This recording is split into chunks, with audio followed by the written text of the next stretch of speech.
So, liebe Freunde, ja, in der Kulisse haben wir schon lange nicht mit rein, allerdings wird es mal wieder Zeit. Ja.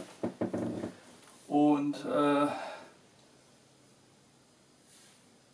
klar schwärmen wir auf in die alte Zeit, ja, aber es war jetzt nicht alles früher besser. Also technologisch und so ist heute die heutige Zeit besser, aber gesellschaftlich in dem Land war damals besser in den 80er, 90er, ja, obwohl es in den 90er schon angefangen hat. Ja. 80er habe ich bewusst miterlebt, weil die Kinder kriegen viel mehr mit, wie die Menschen denken. Und das tust du auch, die Erinnerungen gehen nicht verloren. Ja. So mit 1989, da war ich 11, dann den Film mitgekriegt. Ja. Jetzt nur gesellschaftlich ausgesehen. Ja. Freundeskreis meiner Eltern, einen großen Freundeskreis gehabt. Ja. Freundeskreis von meiner Schwester, die war 10 Jahre älter, die hat da immer von einer Gruppe von Menschen ist die umgeben gewesen. Ja.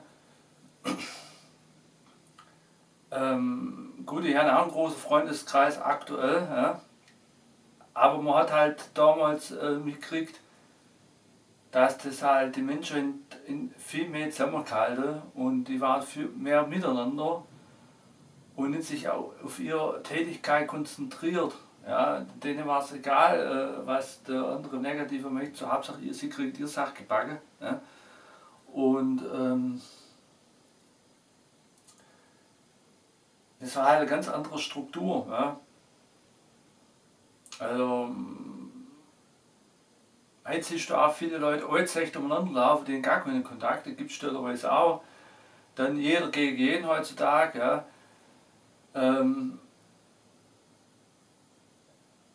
Ich sag mal so, Mitte der 90er hat es angefangen, dass die gesellschaftlichen Werte verbröckelt sind. Ja. Da hat es schon angefangen, das Ellenbogenmentalität, jeder gegen jeden ein bisschen. Aber da war es noch strukturell nicht ganz so wie heute.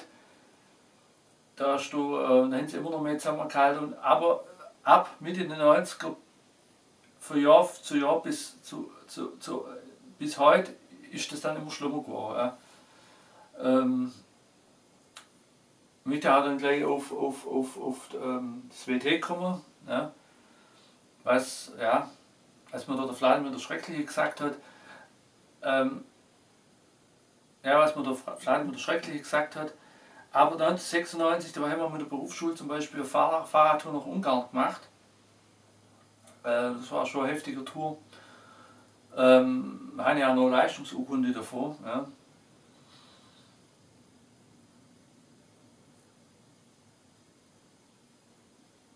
Da waren wir in Budapest und dann haben wir einen Tag mal, das haben wir nie gemacht, eine Pause gemacht, aber dann haben wir Pause gemacht, weil Budapest ist ja quasi, da fährst du nicht vorbei. Dann haben wir einen Tag Pause gemacht, hat zur Regeneration mal gut da und dann haben wir da quasi mal einen Tag Budapest angeschaut. So. Ja, weil es eine kulturelle Stadt, das ist wie vergleichbar wie Berlin. Also wo du den Steuern anschmeißt, hat Budapest quasi eine Story für sich zu erzählen. Weil es eine historische Stadt ist in Europa. Ja. Und dann sind wir da halt dann mal da in die Stadt pilgert, haben uns alle Sehenswürdigkeiten angeschaut und so und was da zum Erzählen gibt. Und war schon krass. Also, ja. Also war noch eine andere Jugendgruppe aus Deutschland und da war so ein älterer, war da auch ein paar Erzieher bei uns, natürlich auch Werkstattmeister und so weiter. Und bei der anderen Jugendgruppe waren Erzieher dabei, der war schon älter. So. Dann sind wir eigentlich von der Stadt wieder zurückgepilgert, mit der Straßenbahn und so weiter, an unserem Campingplatz. Ne? Und mein Problem, ich habe meine Allergietablette vergessen im Campingplatz. Ja? Und dann habe ich eine Atemnot gehabt. So. Ich hatte da damals eine richtig schlimme Allergie, die Blütenpollenallergie habe ich heute noch. Und das ist nicht mehr ganz so schlimm. Weil ich habe viele Jahre später, also von den 90er aus gesehen, viele Jahre später, das war 2004 oder so, 2005, da habe ich so eine Akupunktur gemacht, die hat meine Allergie um 60% gelindert. Ja. Aber in den 90er war noch total brutal allergieauffällig. Wenn ich meine Tabletten gehabt habe, war es ja fast tödlich schon. So. Und eine Atemnot gehabt und mein Auge ist zugeschwollen, da war das ganze weißende Auge war komplett rot. Ja. Und dass ich überhaupt eine Luft kriege und nicht ersticke, habe ich durch den Mund geatmet. So. Dass mein Auge sich ein bisschen beruhigt, habe ich mein Auge zugeht. Ja. Wenn du das Auge lang zu hast, das Augenlid benetzt quasi die Augen mit Flüssigkeit und dann geht auch die Schwellung irgendwann mal zurück, aber wenn nichts Neues reinfliegt mehr. So. Dann bin ich so da geguckt. Ja. Hat vielleicht dümmlich ausgesehen, aber ich habe ja irgendwo Luft kriegen müssen, also nicht ein Stück. Und ich habe auch, weil das schmerzt ja, dass die Schwellungen zurückgehen und so. Und jetzt hat der Erzieher vor mir, von der anderen Jugendgruppe, der hat das nicht verstanden. Den hat man gemerkt, dass er Aggressionsaufall kriegt und stinksauer ist, dass ihr den Mund offen hat und euer Auge zu. Das ist komplett. Und ich habe den erklärt dem. Gut, ich muss sagen, ich war schüchtern. Ich war damals dann 18 und nicht immer so ein Gesprächslaune. Und wenn ich mal gesprochen habe mit ganz leiser Stimme. Und das andere, ich habe ja ums Überleben gekämpft. Dann habe ich keinen Bock gehabt, dem zu erklären, dass ich Allergiker bin und dass ich jetzt gerade kämpfe, dass ich die Luft kriege und ja. Und dann war es mir halt egal, weil mir war es wichtiger, dass ich da nicht ersticke. Und dann sind wir halt zurückgepilgert und am nächsten Tag, ich weiß noch, da bin ich im Zelt aufgewacht, haben wir einen Autounfall, also quasi, ich habe den Autounfall nicht gesehen, da hast du einen quietschenden Reifen gesehen und wuff, gehört. Und dann bin ich aufgewacht und dann haben wir gefrühstückt, also mit der Gruppe zusammen so. Und da wollte ich gerade meine Sachen zusammenpacken zum Duschen. Ja, und dann ist der Typ gekommen, der sich so aufgeregt hat, der Erzieher von der anderen Gruppe. Und da ist mir das zum ersten Mal aufgefallen, so, da ist das so immer zum ersten Mal so richtig, so Mitte den 90 ist das so immer mehr in Mode gekommen, dass du die Läden schlechter Service kriegt und das Gelächter über andere ist so gesellschaftsfähig geworden, unglaublich so. Aber es war noch nicht so krass wie heute, aber damals war es auch schon schrecklich und dann ist der meine Freunde sind da rumgeguckt, meine anderen Kollegen von der Berufsschule und Meister, wo man eigentlich auch cool sein will und glänzen will und so. Und dann kommt er zu und sagt dann, erstmal gibt er auch mit seinen Qualifikationen, was er als Jugendbetreuer schon für Qualifikationen hat, da weiß er wie viel Erfahrung das schon hat. Und dann hat er mir schlecht gemacht, wie dümmlich das ist und auch richtig mir niedergemacht, weil ich mit einem geschlossenen Auge vor dem Kopf bin, in der Straßenbahn mit dem offenen Mund. Ja, und hat mir richtig niedergemacht. Ja, und dann der Meister, der manchmal hat er der gute Freund sein können und manchmal hat er auch richtigen Esel zu ihm sein können, wo er auch die Leute schikaniert hat, die Schüler. Also immer so wie er Laune gehabt hat. Der hat mir auch richtig niedergemacht mit übelsten Beleidigungen, wie der andere Erzieher. Ja. Und von der anderen Gruppe da hat der andere hat es ja schon über mich geleistet, dann der Meister und hat so ins Lächerliche gezogen. Da sind die um der Gruppe rumgeguckt und haben alle gelacht über mich, auch der engere Freundeskreis. Ja. Sophie, ich bin nicht mehr ganz sicher, ob Sophie weiß, der Simon hat nicht gelacht. Das war dann, ja. Und das hat mir so weh, ich bin dann einfach mit meiner Duschsarah in den Dusch gegangen und habe dann ja, mit Duscht und so und mitten in der Dusche, das hat mir seelisch so weh, dass ich angefangen habe zum Heulen. Ja, zum Heulen, ja. Ja, und aber da ist mir das zum ersten Mal aufgefallen und obwohl der Vladimir der Schreckliche später so harte Worte gefunden hat zu dem Thema,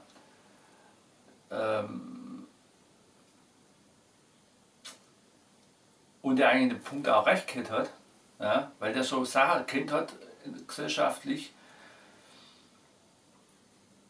und die auch schon dementsprechend schon Erfahrung gemacht haben und habe trotzdem da diskriminiert gefühlt durch den Vladimir Schrecklich seine Worte, wo ich dann halt sagen muss, der hat eigentlich total recht gehabt.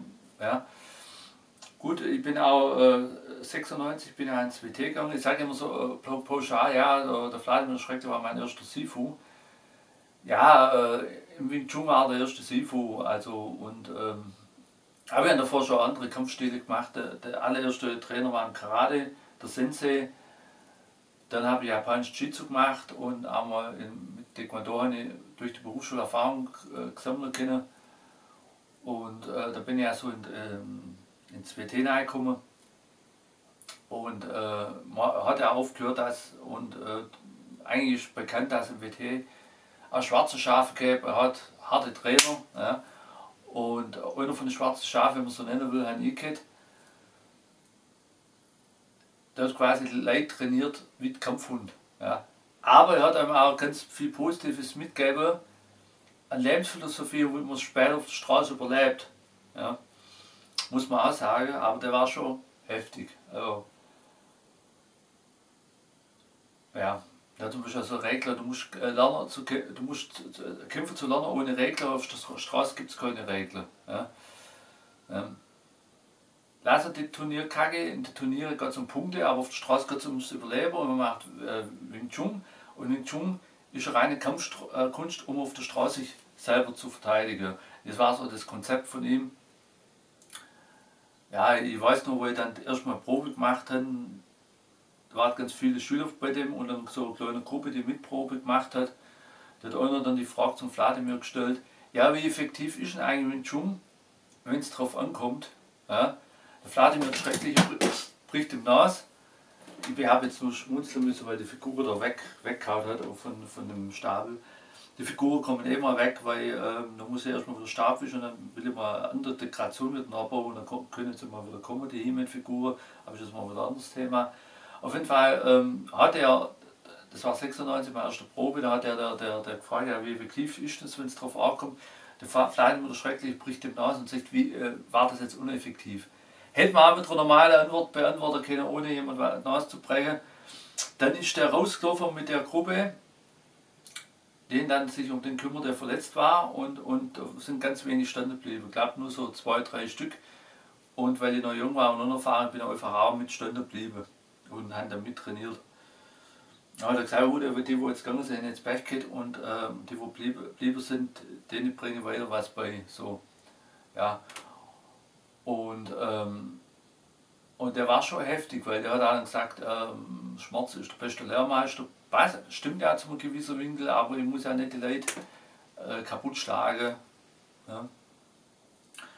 Und wenn ich so einen Eskrima-Block gemacht habe und so, und ich habe beim Anfang das erstmal gelernt und das nicht gleich so beherrscht, der hat einen voll auf den Finger gehauen mit dem Stock, voll auf die Kniescheibe gehauen mit dem Stock oder voll mit dem Stock auf den Kopf gehauen und nächstes Mal mischt den Block richtig. Ja. Oder ich bin ja aus dem Karate gekommen und aus dem Taekwondo und so und da möchte man die Blocks mehr seitlich, so von oben nach unten oder seitlich immer. Ja. Und packsam ist du von dir weg, also von nach vorne. Und das habe ich, das habe ich erstmal mit dem Hirn umdenken müssen, weil ich habe packsam immer so von seitlich weggedruckt. So. Ja, und da hat er gar keine Geduld gehabt, dass ich das da mir umdenke. Wenn ich dann von der seitlich weggedruckt habe, ist er mit der Hand gekommen und hat mir nasblutig geschlagen, bis ich es gelernt habe. So, und dann später in dem anderen Wing Chun Verband, weil 2016 war, wenn es da einen Auspacksack gegeben hat, da habe ich mich echt schwer da. Ja, weil der Vladimir der Schreckliche damals in den 90er Nasblatt gehauen hat. Ja, und irgendwie habe ich das gerade, weil ich das jahrelang gemacht habe und auch das Taekwondo in mir aufgenommen habe, das gar nicht so schnell rausgekriegt. Und mit dem Chun erstmal schwer da, bis ich das eingelernt habe. Und wenn da irgendwo Karate oder Taekwondo rausgekommen ist, und ich war dann auch stolz auf meine Taekwondo und Karate-Moves, wenn da irgendwas rausgekommen ist, dann ist der auch total ausgerastet. Da immer so ausgerastet, da hat man quer über den Trainingsraum prügelt. Ja, quer über das Dojo. Und hat mir voll zusammengeschlagen. Und da sagt der, weil der hat von anderen Stil nichts gehalten, da sagt der, da hast du Karate und Taekwondo. Ja? Das taugt doch nichts. So. Und das sei ja gut, ich habe mich erstmal beruhigen müssen, weil ich so verletzt war. Da habe ich dann auch gesagt, ich habe keinen Vergleich. Sie sind Meister mit Wing Chun, ich war beim Karate und denke mir da immer beim Anfang, das ist doch kein Vergleich. Ja, selbst wenn ein Meister reinkommt, es gibt nichts Besseres als das Wing Chun von seinem Verband und das ist Grima. So. Das ist ein Punkt, wo halt immer noch anders sein wie er, weil ich denke mal, jeder Stil ist begründet, Taekwondo, Karate, Wing Chun etc. Das ist alles effektiv. Ja. Es liegt auch am Athlet draus, was man möchte, und man kann auch mischen. Also man soll auch über den Tellerrand gucken und auch die anderen Stile respektieren. Selber selbst wenn man nur einen Stil lernt, soll man trotzdem den anderen Stile Achtung geben. Den Punkt habe ich immer noch so, wo ich in mir so sehe. Ja. Aber der war so richtig, ja, so richtig oldschool Wing Chun. Ja. Und also kein Fehler ist, aber trotzdem kann man andere Stile respektieren. Den Punkt sehen wir noch anders schwer, aber der hat in vieler anderer Hinsicht recht gehabt. So, ja. Gut, dann war er ja dann auch mal schwer verletzt, weil er mir ja zusammengeschlagen hat. Und dann haben meine Eltern verboten, an der nächsten Trainingseinheit noch hinzugehen.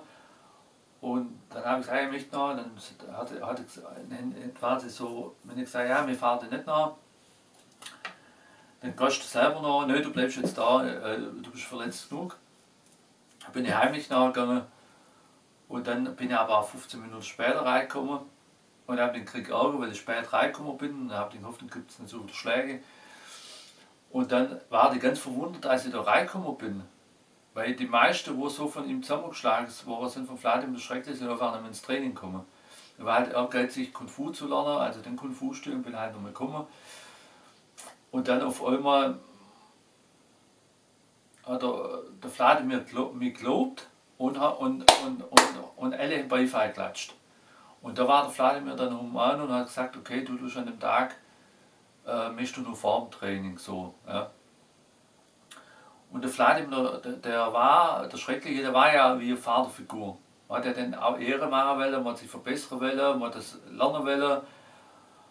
Und man wollte eigentlich, weil Sifu ist ja ein Meister, der Vaterfigur ist und der war Vaterfigur und da wolltest du den auch Ehre machen, Stolz machen. Ja. Aber es kam oft vor, wenn da irgendwie wieder ein Stück Karate oder Taekwondo rausgekommen ist, dass der dann einen Sommertroscher hat oder wenn du was nicht verstanden hast, einen Sommertroscher hat oder einen, ja, mit dem Kopf gegen die Wand geschlagen hat oder jemand, der am Boden liegt, noch ins Gesicht reiten hat oder so, das war bei ihm ganz gang und gäbe. Der war der Knochenbrecher, da hat er mehrere Namen, die auf seine Trainingsweise hinweisen. Und so aber trotzdem hat man so als junger Mensch mit wenig Erfahrung denkt halt, ja, das gehört dazu, um ein harter Kämpfer zu sein, du musst auch lernen einzustecken. So. Was, ja, wenn du Schläge auf die Kniescheibe reinkriegst oder den Kuli nicht mehr heben kannst, weil du so viel Schmerzen gehabt hast, was ich da so in der Einheit gehabt habe, in den 3 Jahren, wo ich da trainiert habe, dann ist das nicht der richtige Weg. Auch vieles war richtig, aber es war vieles auch nicht richtig so. Ja. Auf jeden Fall habe ich da auch vieles mitgenommen, was man auch vom Charakter prägt hat bis in Gegenwart. Und dann, wenn du da mit den anderen kämpft hast, war es ja keine Sperlen kämpft, das war schon Straßenschlägerei, muss man sagen. Ja. Und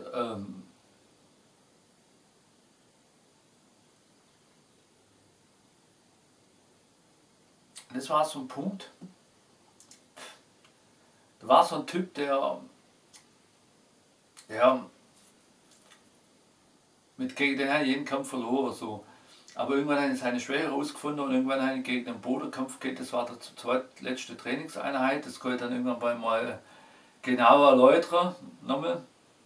Im anderen Video, dass man jetzt nicht den Kunden zu sprengen.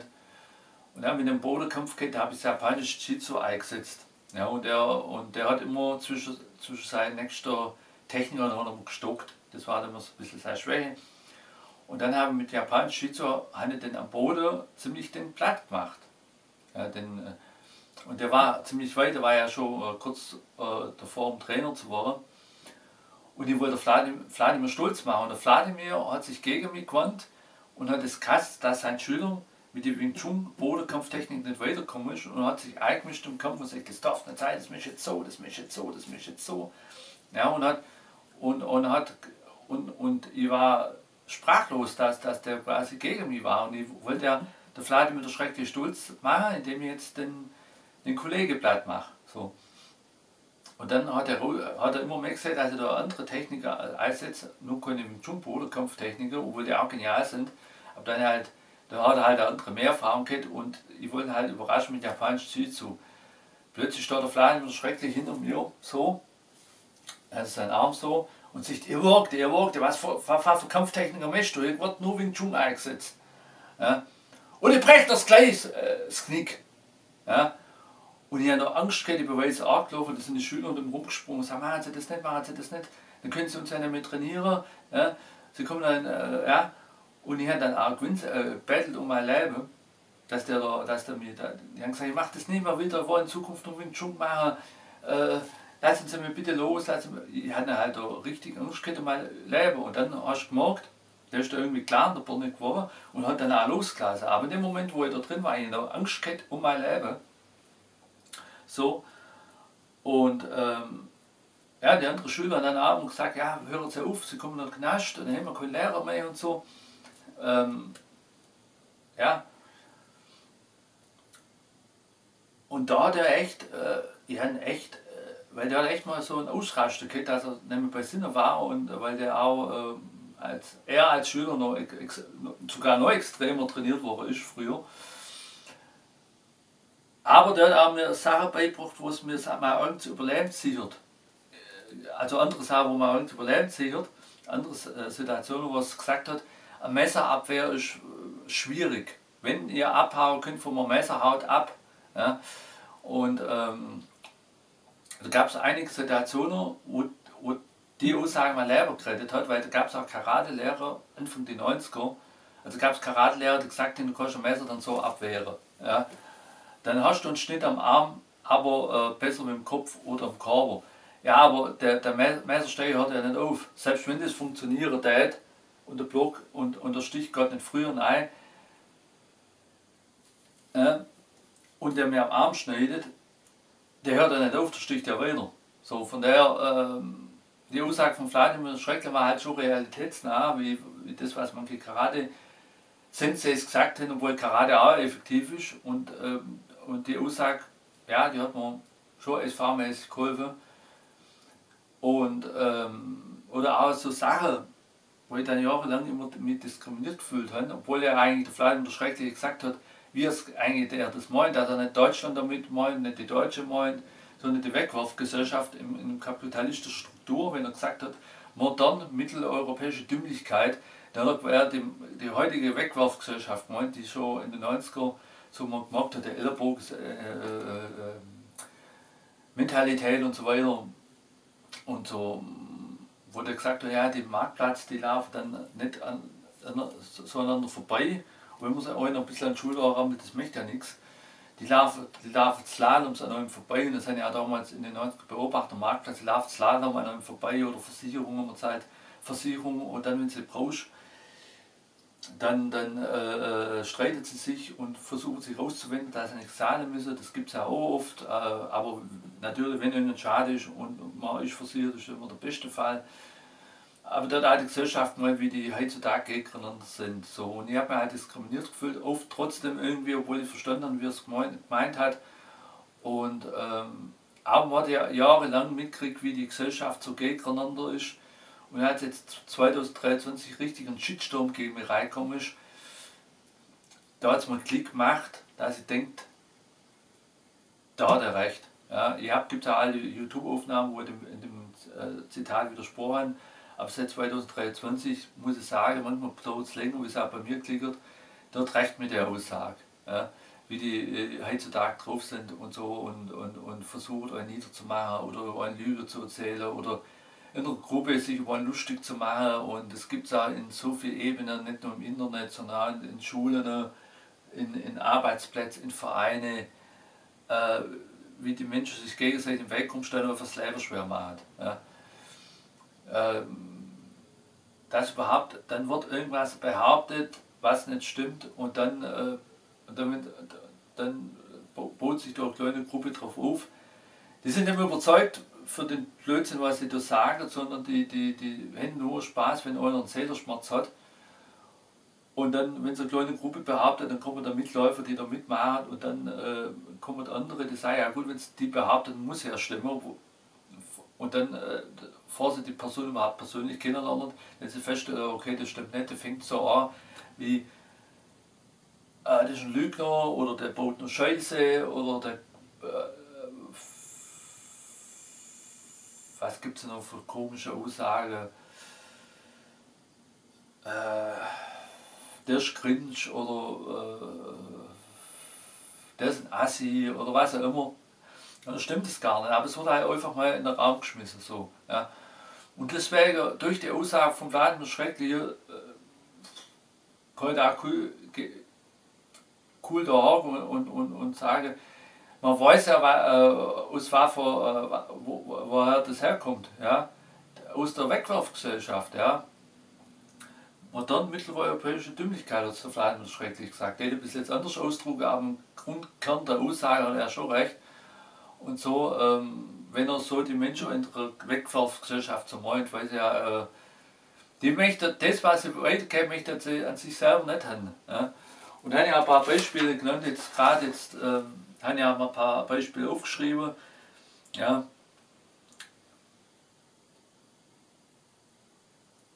Sei es jetzt das im Internet und Gerüchte, habe ich ja schon genannt. Mobbing so, Carsten Stahl, der überschlägt sich, ja. Der Carsten Stahl überschlägt sich, ja, mit seinem Anti-Mobbing-Ding, ja, und was für auch grausame, wirklich grausam Ende kommen, wenn die Menschen sich dann aufs Leben nehmen. Leider muss man sagen, und das ist ja traurig, das ist ja schon widerlich, was für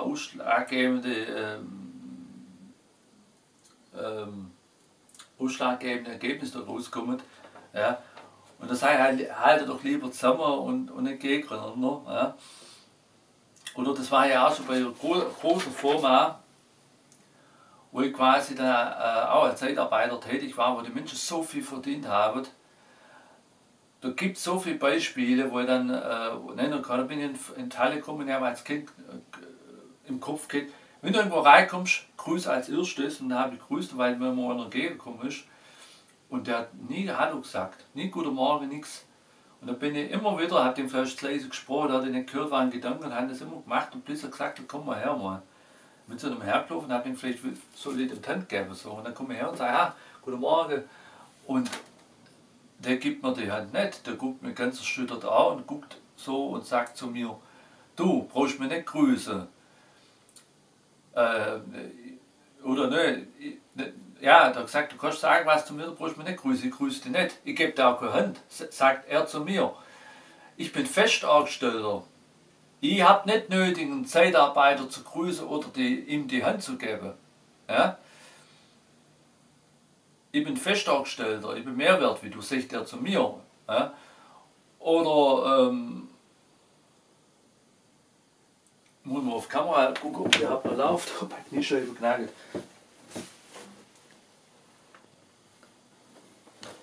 Oder dass dann einer sagt, ja, die Arbeit machen, das ist mir zu schwer, dafür haben wir unsere Zeitarbeit oder auch schon Festangestellter gesagt. Oder haben sie sich gegenseitig das Essen wegessen.